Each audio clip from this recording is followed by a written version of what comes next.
Gente, agora que vocês já sabem um pouco mais o que é imunidade, eu vou responder algumas perguntas que foram enviadas para a gente sobre nutrição e alimentação.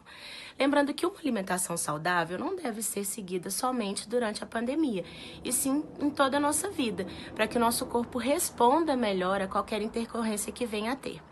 O que é uma alimentação saudável, então? Bom, é uma alimentação equilibrada, rica em macronutrientes, que são os carboidratos, proteínas e lipídios, que são as gorduras, e micronutrientes, que são as vitaminas e os minerais.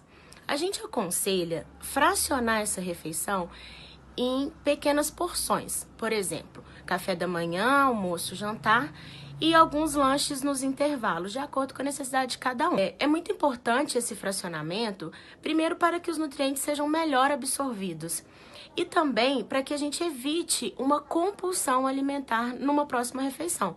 Então, por exemplo, às vezes você toma um café da manhã e fica naquela correria do dia a dia, chega à noite na próxima refeição, você quer alimentos hipercalóricos e com poucos nutrientes. São alimentos que a gente chama que contém calorias vazias. Então, por exemplo, você passa o dia todo trabalhando e fala, hoje eu mereço uma pizza, hoje eu mereço um sanduíche, ou ataca um pacote de biscoito recheado antes do jantar ficar pronto, por exemplo, porque o seu cérebro, o seu organismo está pedindo para você energia. Então, você acaba não dando conta de esperar, de comer um prato de salada. Por quê? Porque você chegou num excesso de fome, você deixou o seu organismo numa situação de estresse, que a gente chama. Então, esse fracionamento é muito importante. As fibras também são muito importantes de serem colocadas em todas as refeições para que a gente consiga melhorar o nosso trânsito intestinal e diminuir a velocidade de absorção dos nossos carboidratos, para que a gente não tenha picos de insulina e um estresse muito grande no nosso pâncreas, no nosso organismo. Então, as fibras são extremamente importantes para diminuir o índice glicêmico dos carboidratos. Então, o índice glicêmico nada mais é do que a velocidade de absorção dos carboidratos no nosso organismo.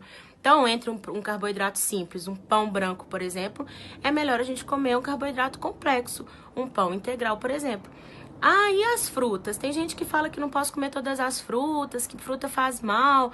Não, todas as frutas têm a sua importância, tem a quantidade de fibra, tem a quantidade de nutrientes e vitaminas que são essenciais para o nosso organismo, porém elas precisam saber ser ingeridas, tem os horários e as quantidades corretas. Então, uma fruta com um índice glicêmico maior, por exemplo, uma manga, a laranja, um abacaxi, uma uva, é melhor que seja ingerido juntamente com fibra, ou de sobremesa, por exemplo, que seja ingerir uma quantidade grande de saladas, de folhas, o próprio feijão, além de ser rico em proteína, ele é bem rico em fibras.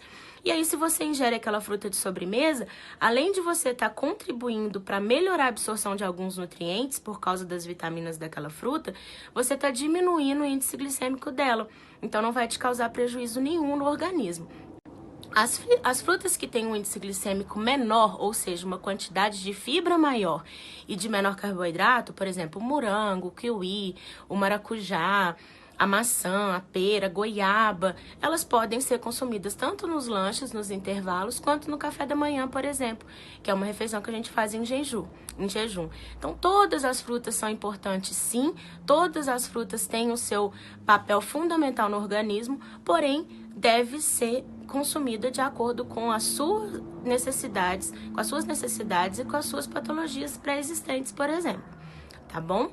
Outra coisa bem importante, beber água em todos os intervalos das refeições. A água é fundamental no nosso organismo. Não adianta a gente querer ter uma alimentação saudável e esquecer que a água faz parte dessa alimentação. Vale lembrar que quanto mais coloridas forem as refeições do seu dia a dia, mais nutrientes e vitaminas você estará ingerindo. Então, mantenha sempre presente na sua alimentação vegetais verdes escuros, legumes coloridos, roxos, amarelos, vermelhos, verdes, frutas diversas, castanhas, grãos. Estes alimentos contêm zinco, potássio, selênio, magnésio, vitaminas A, D, E, vitaminas do complexo B e todos os nutrientes que a gente precisa para manter uma imunidade boa e uma alimentação equilibrada. Quanto mais cor na nossa alimentação, mais vida no nosso dia a dia. Até a